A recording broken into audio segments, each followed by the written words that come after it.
Good morning, everyone. I had to check the clock there, 11:56. Ron Nicoletti along with Ashley Mayu. And it is the start of week 2 of the Flamingo Festival and week 2 of the new Tapeta Surface. And boy, Ashley, has that been interesting? 18 of 19 different trainers won on the Tapeta. Only one trainer had 2 wins, and that was Antonio Sano. It's crazy to think so many of them have started multiple horses on the Tapeta. It's been interesting to see how the horses have won. A lot of them I felt like if you were kind of sitting off the pace, you were in the sweet spot, but it plays pretty fair if you ask me. Yeah, pretty fair, but like you said, it looks like it's a start closes bias so far, but the track is just getting settled, so it's going to be changing over a few weeks. Just thought that was interesting. Actually, at one time, it was 18 for 18, 18 different trainers in 18 different races. So the main track is fast. Of course, we would have turf racing until the championship meet, but that seems to not bother us too much. It was pretty good racing over the weekend. It was really good. I wasn't here, but I was still tuning in. I had to get used to the time change out in California, but I was wagering on a couple of races here. I saw there were some good payouts, one of which I hit, so I really noted on that one, but lots of good racing. Choose Joy had a big performance in the overnight handicap. Things like she can run on anything, it looks like. Well, yeah, she did. She was just so incredible. I spoke to Steve Dwoskin afterwards. She came back fine, and that she's just a great race mare. And how beautiful is Santa Anita? It's beautiful. The mountains in the background. It was great racing with a lot of Breeders' Cup. You win and you're in races throughout the weekend. I think I did better at Gulfstream than I did on Santa Anita handicapping, but excited to be out there for opening weekend. And fast track, the regular track is fast Tapeta, of course, is all weather. We got all that taken care of. The first race today is going to be 6 furlongs on the main track. Maiden claim is 3 and up, 12-5, and it's where our first of 2 pick 5 start, and Ashley put a ticket together.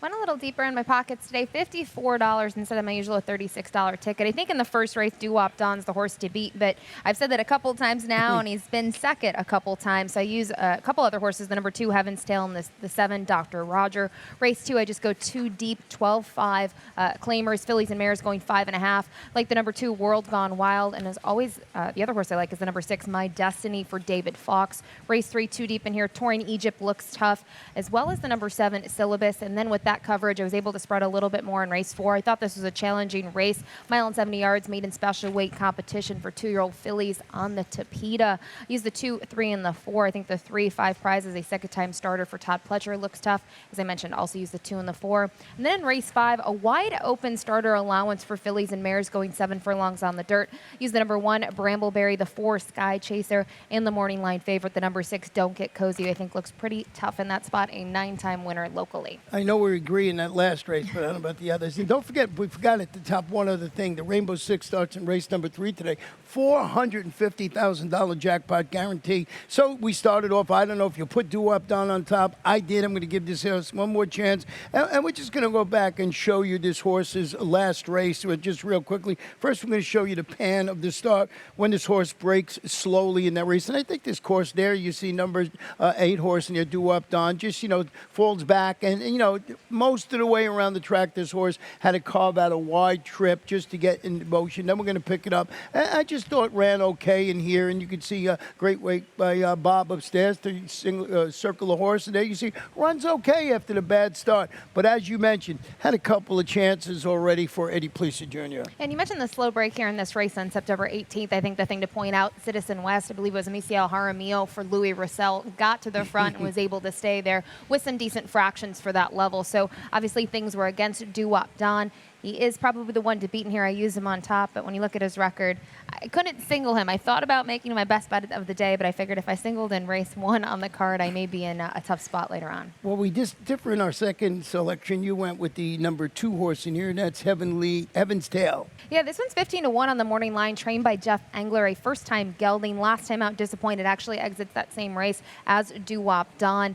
Really got kind of broke outward, was kind of shuffled wide through there. A horrible trip, so I'm hoping that this horse can show some improvement. Second time off the layoff. I know you look at those digits that he's gone off at 22-1, 79-1, huge prices, but it seems like he was working better in preparation for that last race, and obviously things didn't go his way, so I'm hoping he can kind of change the tables today, maybe get a minor share. Yeah, if you look at his past performances, has trouble in all his starts to get away from the starting gate. So his first 2 races, he had big trouble at the start against Tougher. Maybe with a clean break, he'll be right there, and you get a little bit of a price. He's up there at 17-1. Dr. Roger, who you have at third, I have in second, is 6 for 11 to money this year. He's hoping to rebound down after following a series of really solid performances at this level of distance with that stalk and fade outing behind Doo-Wop Don, as we just showed you in that race last time out. I'm of the belief that this horse might be better than that last one might indicate. I think he's going to have to be better than his last two. I mean, he was 6 consecutive races. He was the post-time favorite and couldn't get the job done, which to me is a red flag. 3 starts back, I will say. Great race from him, probably his best just because he was so gritty on the front end. He got caught by Bono in the final 2 jumps to the wire. That winner needed every single bit of distance there. And those last 2, he's fallen flat. Now, I will say last time out, you mentioned you think he's better. He definitely is because I didn't like the trip that he got. He typically does his best running towards the front of the field, and he was shuffled further back. It was a big field of 12. He was mid-pack early on, but he's another one.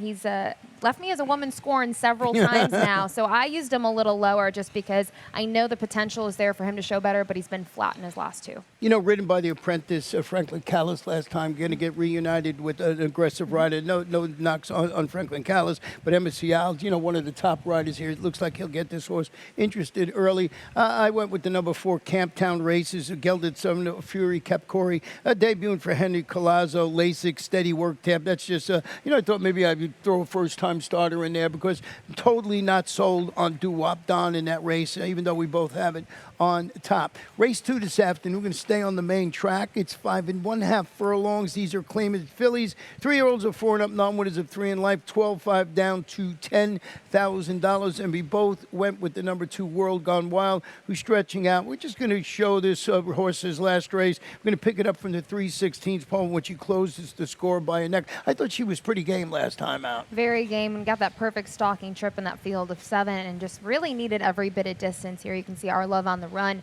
A speed play in there, went to the front, and just World Gone Wild is just grinding each stride out. Ends up getting the job done by a neck. Edwin Gonzalez was aboard last time out, back aboard today. Think if you can on the race, certainly the one to beat, now making the second start for Kelsey Danner. Yeah, I thought that was a pretty game performance, as you mentioned. With that was going 5 furlongs. That race was moved from turf to dirt, so World Gone Wild on the top of our ticket. Let's go with your number 6 horse. I know this is the other one you used on your ticket, and that's trained by David Forks. He's hoping to get away. He had some trouble. He hit the gate at the start. He got parked wide in that last race. Yeah, I'm going to draw a line through that last race. I know the race that we might key in on a little bit, Charlotte the Brit was second in there, who I know you use in the second spot here, but My Destiny certainly was a drop in class from what she had been facing previously before the layoff, and then obviously a less than ideal trip. Chantel Sutherland's going to climb aboard, doesn't necessarily usually ride for David Fox, but has been riding really well the past several months since joining the Colony down here. And I just think has some better races. Last time out you mentioned was sloppy track, just didn't get the perfect trip, so there's room for improvement. Yeah, and Charlotte the Brit is another stretching out to the 5, and he rallied to finish second in that sprint we were talking about. Jorge Delgado has Jose Morelos named to ride as Chantel, so get a little bit of musical jockeys. Chantel goes to the 6. We'll see how that plays out. First 2 races, take the short break, come back, and we'll have a look at my Rainbow 6 ticket.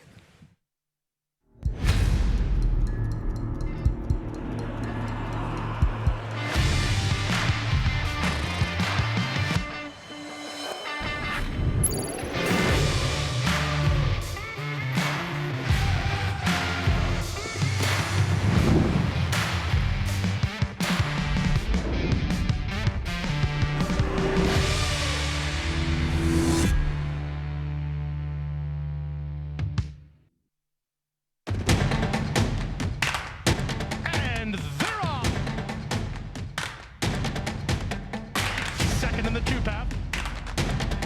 Ground off first inside. Race.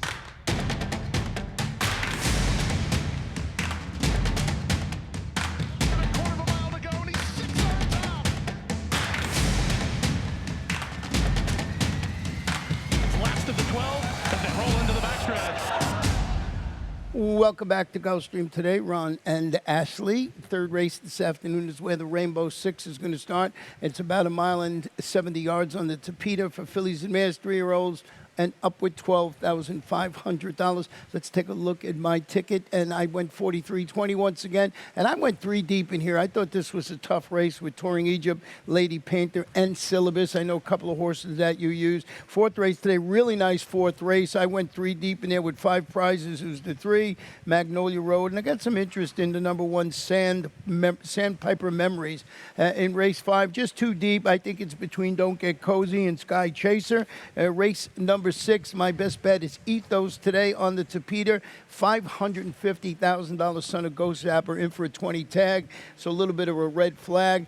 In race number 7, my long shot today is a horse that ran exceptionally well in its debut a while back, and that is Constaros for Terry Pompey. And in the last, I think the race goes through Love My Job to 7 and 11 Chica Boom. I know you were telling me earlier you got a long shot in the last race today. Yeah, looking at your Rainbow Six, you got me scared for a little bit, but I feel like the first couple legs we do agree for the most part. It's just race 6 onward. We're on different, I think, different cards. Race 6, I do think's wide open. I know you use the 7 and the 8 Ethos, your best bet on the day. Right. Race 7's my best bet of the day. I use the number 2, Picking Up Pennies, and then in the nightcap, you don't have my horse anywhere. I love the number 1, Bonnie Bell, 12-1 morning line. So we'll see that's what happens. good. Love those long shots in there. Let's get through. Let's get to.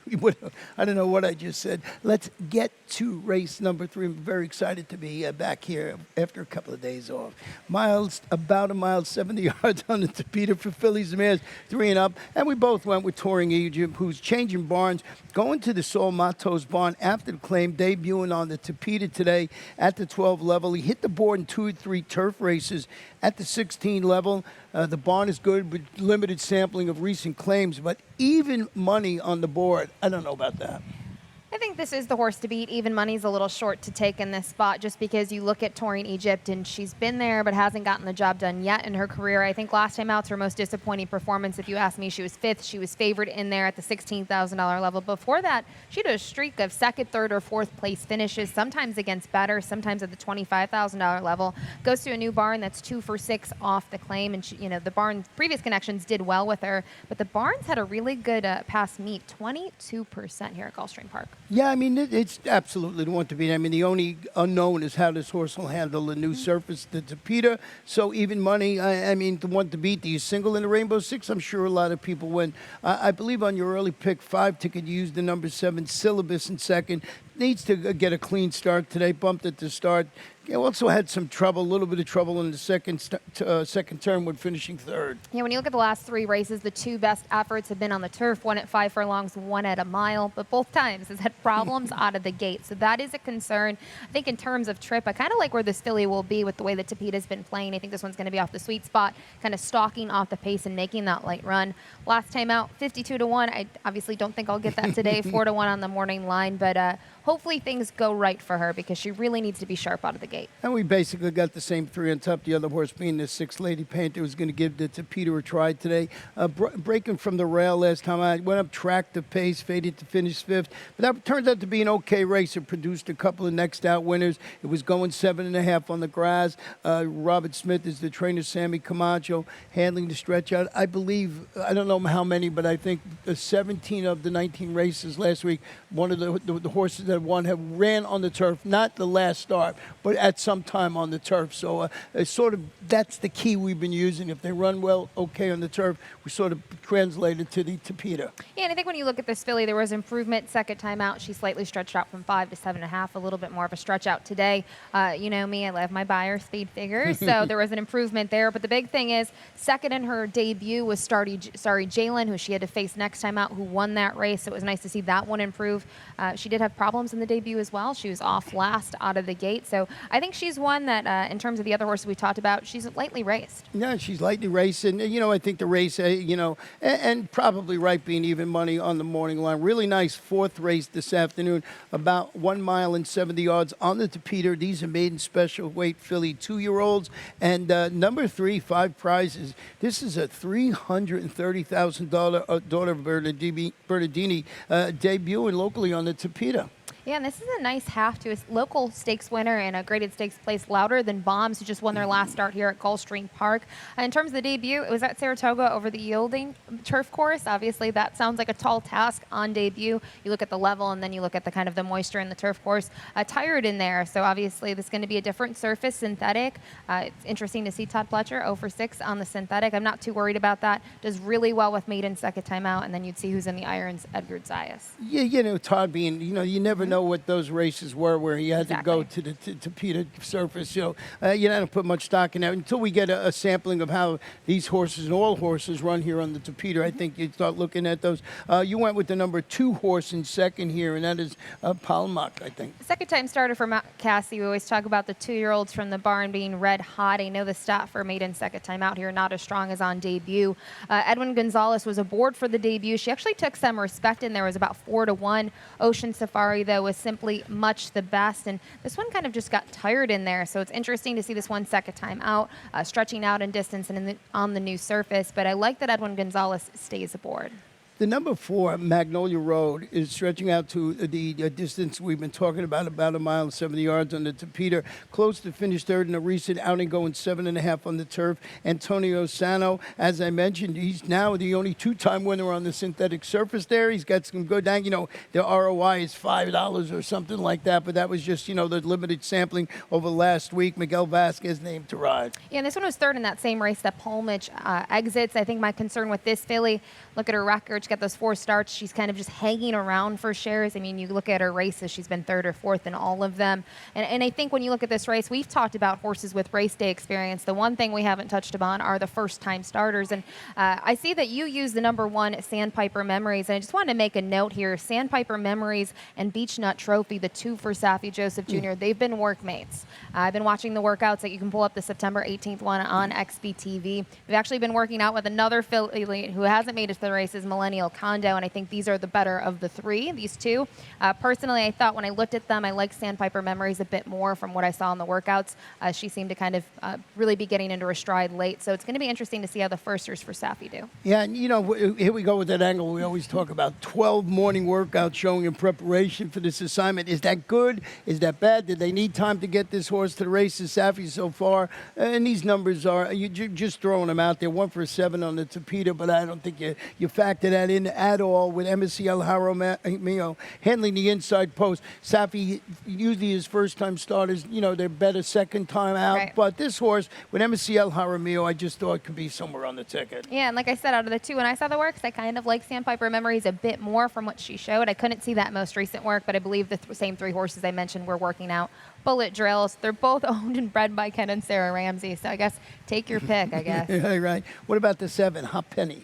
Hot Penny, this is an interesting first-time starter out of the Joe Orsino barn. Looking at the mare side, Mo Green, she was a Grade 3 winner. She won the top flight. Not too much sibling-wise to report. The workouts, they're okay. Luca Panici in the irons, 15% with Joe Orsino. Just think I like the pedigree a bit more than some others in here.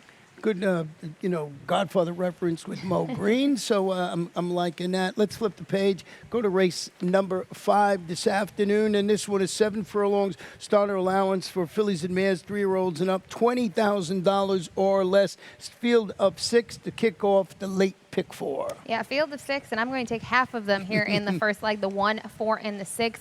Race 6 I thought was interesting. I know you like Ethos, so I'm glad I used in here, but I also used the number 1, Ocean Ride, second off the layoff for Gustavo Delgado, and then the number 9, Famous Gent. Race 7, my best bet of the day. I didn't know where to single today, and I had to pick somewhere, so I went with here the number 2, Picking Up Pennies, who I think from a figures standpoint in most recent performance, if he makes the lead by himself, I think he can be dangerous. Then to wrap things up, I mentioned my long shot's the number 1, Bonnie Bell. Thought this was a wide open, a big field. So I also used the number 4, Forbidden Dream, the 7, Love My Job, which I do love my job, and the 11, Chicka Boom. So an $18 play here in this late pick 4. Yeah, and I like Chicka Boom. I don't know what it means, but I like that, saying that at least that much. So race number 5 this afternoon. We're going to go back and show you the performance between, you can go with Don't Get Cozy. Sky Chaser did all the dirty work. We're going to pick it up. Sky Chaser was the pace setter throughout, and Don't Get Cozy in second. And I thought this was a pretty good duel down to the wire there. And you can make a case that Don't Get Cozy gets the lead here and wins it, but Sky Chaser might have get the better fig, just doing all that dirty work early on, and also the horse closing in second, Panaria, I believe it's in this race. Yep, also 4, 5, and 6. Yeah, 4, 5, and 6. So I mean, Don't Get Cozy is going to try and make it 3 in a row, second straight at 7 furlongs, and that's what sold me. I like horses that run at that 7 furlong distance. When you look at this field and what they've done this year, Don't Get Cozy, man, I would love to own her. 5 wins from 10 starts. She's been in the money all but one try. She's amassed $164,000 this year. You kind of look at her run style. I think she gets a good trip every time where she can kind of just sit off the pace. And you mentioned Sky Chaser, part of the pace scenario. Probably did the dirty work there, and it's set up for Don't Get Cozy, but she certainly is a runner. Yeah, and Sky Chaser coming off the bench. I think you have a stat with this horse second off the layoff. Don't forget, that was Sky Chaser's first race back. It was the first race back since late May, and so we'll look at a stat here for Victor Barboza Jr., just looking at second off the 45 to 180-day layoff the past years. Pretty strong numbers here, 14 for 70, 20%. 40 for 70 in the money, so that's 57% with $1.51 ROI. Edgar Zayas was aboard last time, and I think just got a little tired in there. I mean, look at these races at the distance. Before that, wasn't doing too well at 7 furlongs, 2 starts back. At this level last time out, just second best. Hey, look, we got the exact same superfecta in here. Happens once a day, once a day. Once a day. Brambleberry's the one who was 3 of 5 versus this level of competition this year before showing speed and fading. But that was in the $100,000 sheer drama. Now drops, adds blinkers for Ken Sweezy. Edwin Gonzalez, inside post today. Just was sort of tilting windmills a little last time out. Yeah, I think the blinkers on is the right move for her when you watch the replay. It looked like she was engaged, and then she just lost it. So I think that the blinkers should be helpful for her. Before that, I mean, she won a $25,000 starter allowance here, first off the layoff. Then she was second in the musical romance behind Sound Machine, came back with another win. So honestly, I was disappointed with that most recent race in the sheer drama.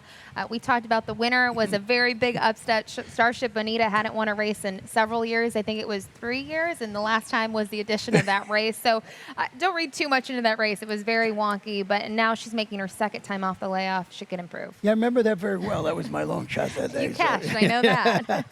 Panarea was the horse that was a distant third behind Don't Get Cozy and Sky Chaser. So comes back. So 3 of the 6 horses in this races will be knocking heads together again. Race number 6 this afternoon, about a mile, 70 yards on the Tapeta. 3 and up, non-winners of 2, 20 down to 16. I'll kick it off with the number 8 in here, Ethos, who's my best bet of the day. This is a $550,000 son of Go Zapper. I know this is only in for the $20,000 tag on the Tapeta, but shifts to that surface. You go back and look at this horse's last race. Stalked the pace, finished 4th. It was against those starter optional claimers going a mile into 16th on the turf. Ken Sweezy, 1 for 3 with the turf to synthetic move. Edwin Gonzalez, surface switch. I just kept going back to this horse. I thought that race was maybe better than it appeared on paper. I didn't know what to do with Ethos. I think when you look at the beginnings of his career, maiden special weight competition, too tough for him. And then you look at his race. They tried to get him on the turf, 3 starts back, It was moved to the main track. He was just second best, but it was on the dirt. And then since then, he's had 2 good efforts. Last time out, we both know, against tougher competition than he'll face today. So I still use him here. I use him in the late pick 4. Just wasn't sure exactly what version we're going to get of him today. And I was also thinking about how these races on the Tapeta ran last week, that it was just horses that sit the exact trip that he's going to sit that I think are going to run well. The horse that you have on top, Favorite Gent, tries to stretch his speed to the wire. He's just the speed of the speed in here. And, I don't know. That doesn't mean you just toss a horse out, because we did have one winner going wire to wire on the Tapeta, but I just thought with that speed in front, maybe it sets up for Ethos. And when you look at the race on paper, there's maybe 1 or 2 other horses in here that may try to go with the number 9 Famous Gent.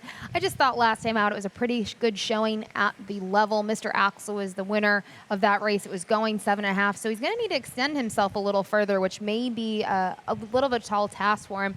But me, I look at Byers. I think he looks tough in here. But you mentioned it. Maybe you don't want to be on the lead. No, well, we'll see how this plays out. Don't forget, we've had days of off here, and, they've been working on the track. It could change. It's happened a million times. Tell me, I didn't use the 1 anywhere, I don't believe, and that is Ocean Ride. Yeah, he took some play last time out, but I'll give him some excuses. It was his first start since May 21st. He raced here on September 19th. He was facing tougher competition, but what I just think about is you look at his other races. I know some of them were poor, but breaks his maiden at first asking. Then he has to face a decent horse, drain the clock. So draw a line through that. Tough competition in the Limehouse. But I liked his effort 2 starts back. He was third in there behind 12-Volt Man and dropped Anchor, and he was just caught in the late stages. I think the big thing is what are they going to do with him? Obviously, 2 starts back, good performance. He was forwardly placed. He has the inside rail today. But one thing I'd also like to mention, Gustavo Delgado and Christian Torres, they do quite well here at Gulfstream Park. They teamed up the last couple weeks with some winners. 22% the last year at Gulfstream. Well, you know, when I try and do this, and this is over the years, whether it's a new service or not, when we leave on a Sunday and all week long was stalkers, closes, and when we come back after a few days off, it's not maybe the case this time. So Exponential is definitely a trip play for me. Dropping a notch on the Tapeta, broke slowly prior to finishing that late closing fifth against those 20 claimers, going 8.5 on the grass or a mile in the 16th. Ronnie Spatz, boy, what a year he's been having.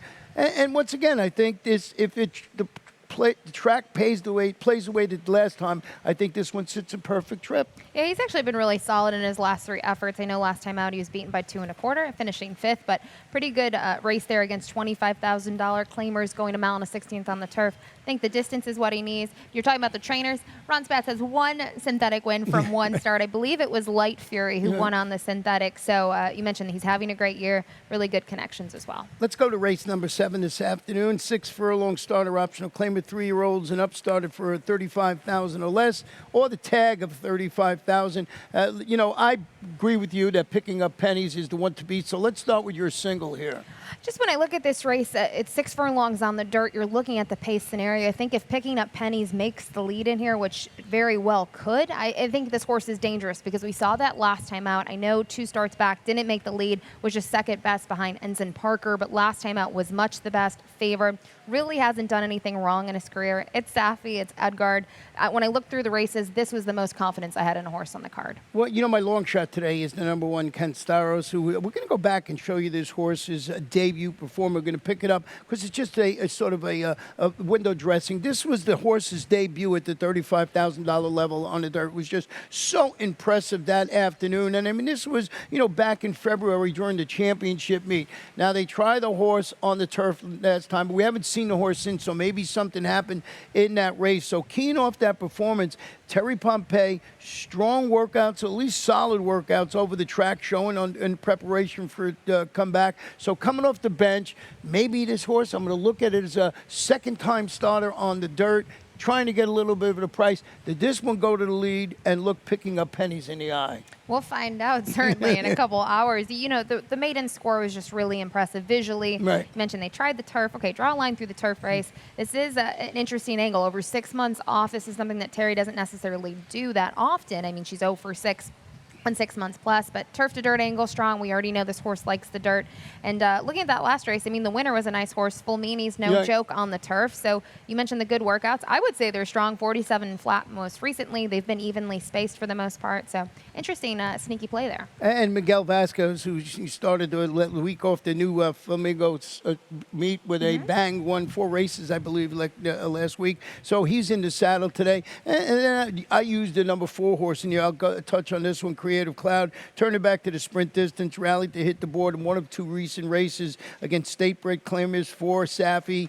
24% with the move, you know, so maybe this horse runs well. You got Safi picking up pennies, and you got Creative Cloud, you know, both from him. Yeah, I've learned the adage, right? If there's one Safi, this might be the winner in here. Creative Cloud, you look at some of the horses he's faced, Nacho Papa, Alonzo, Cozy My Boy, some decent horses here on the dirt. You mentioned equipment change. I think that should maybe make him into a higher gear early on, as typically has too much work to do late.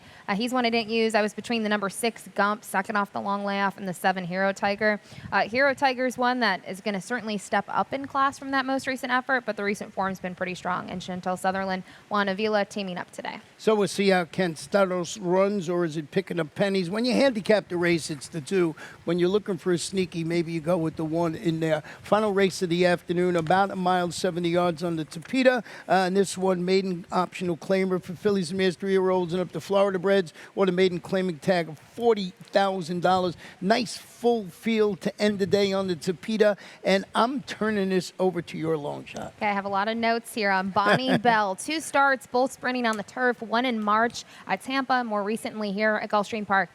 Really hasn't shown much. I get that. I like the stretch out day today to a mile and 70. I want to show a trainer stat here if we can pull up one for Tom Proctor. An interesting note, just looking at sprint to route with maidens the past 2 years, 7 for 28, 25% in the money, 54% of the time with a $2.16 ROI. Some good synthetic numbers you can see for the barn if you want to read into that. But I like the stretch out, the pedigree here. You look at the mare side, Broken Dreams. That was a Glen Hill Farm bred and owned horse. Grade 3 winner in her career. She was 7 for 24. I know most of her wins came sprinting, but she did have some turf wins at a mile and a 16th. And if you're a Caribou Club fan, this is a half sibling to Caribou Club. Well, I'm already writing down. I'm adding that to my late pick Rainbow Six ticket because she sold me on it. And I know she loves her job and does an excellent job. And we'll segue into that horse who's the number 7, dropping to the 40 level on the Tapeta, broke from the outside post 10. You look at the last race, went up and dueled for the lead, finished second against Maiden Special Weight Company. That going a mile on the grass for Mr. Bobby DeBona. Lionel Reyes handling the surface switch this afternoon. We'll see how this horse runs. Bobby DeBona is the bane of my existence. If I pick him, he doesn't win. If I don't pick him, he wins. Claimed this one 2 starts back for $25,000, just missed in by a neck in there, and then stepped up last time to a big field of 10 maiden special weight competition and was just second best. Free data just kind of got the job done in the late stages there. So she's been pretty consistent in her last 2. Like the way she's going. She's one that I had to use in that late pick 4. I know I like the one in here, but it seems like a logical play. What about the horse you have in second, the number 4, Forbidden Dream, was debuting on the Tapeta after coming from far back to finish a second, beaten only ahead in back-to-back 25 maiden races, going a mile on the turf. She steps up, trying to get out of second gear with Chantal. I think it's interesting. If you like Love My Job, Love My Job's going to be closer to the pace, and Forbidden Dream's going to be further back. But when you look at that race 2 back, they were just a very narrow margin apart in there. And Forbidden Dream had to go like the overland route and close from off the pace. Tried to do it again last time out and missed by a head. Jumping up in class today, I guess, but to me, not really when you look at Love My Job exiting those races. So I just thought this horse, when we talk about the Tapeta, might be able to run late. And Chica Boom, you have a little further down on your ticket. It moves to the Tapeta. If you like Love My Job, you should maybe be able to reverse that previous outcome last time out. If in the this track is still favoring from Stark closers. So that is how we see the 8 race card. But we're not done. We've got our lightning round this afternoon, and a very interesting one. And we're going to start it off with the Jock trainer standings. I know everybody's going to say, "What are you showing us? It's just the start." But look at Angel Rodriguez, Miguel Angel Vasquez. I don't know where that came from. 5 wins. 5 wins. You mentioned he's had a lot of multi-day wins the last couple of months, and he's got the lead now. You see Edwin in second. Obviously, it's a tight race with the meet just kicking off last Thursday, but these are familiar faces from the standings for the previous meet. And Sammy Camacho has 2 wins on the Tapeta. So if you want to read that in trainer standings, let me see. Is it Safi again? It is Safi once again, but very close. I just wanted to show you, and more to prove that the meet is starting over again with the Flamingo Festival. So these guys having trainers and jockeys have a chance to win the fall meet.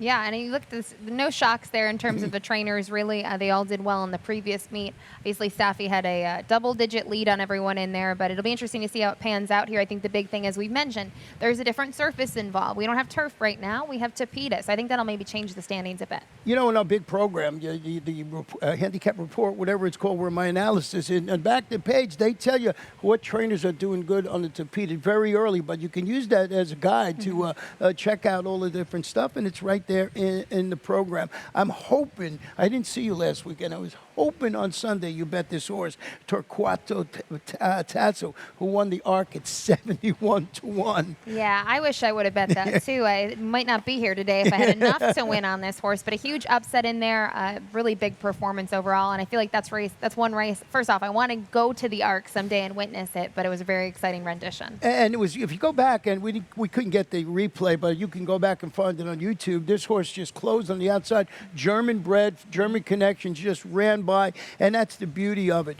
Good friend of ours has gotten a fantastic job. This is one of my favorite people, and it is Andy Belfiore. She is now named the executive director of the Florida Horsemen's Association, and Andy just does a fantastic job. Of course, for all the years she was doing this up in New York. Yeah, she's always been super helpful if I ever need anything. Just a really nice human being in general, and really passionate about the sport. So a nice promotion for her. Nice promotion. We get to see her down here in South Florida. And then the Stronach 5 kicks off again on Friday, and we got all our racetracks, I think, involved. Yeah, all the racetracks are involved. I did not wager last week, and I was trying to get my bet in on the airplane. I got closed out, which was a good thing. Would have been 4 out of 5. You can kind of see one race from here, first and third leg of the sequence, both for the Maryland Jockey Club, and then we rounded out on the California coast. How about that? The highest price last week was $940, and the thing paid $1,200. I feel like it always pays to play it, and in that case, you get better payouts with that $1 minimum. Yeah, we'll be telling more about that throughout the afternoon. And, of course, tomorrow on Friday, it'd be Stronach 5. It's really a great wager, so make sure you jump in. That's how we see all the early action here. We're going to take a short break, and we'll be back throughout the afternoon. And they're off. Second in the 2-path. Ground ball first inside. Race.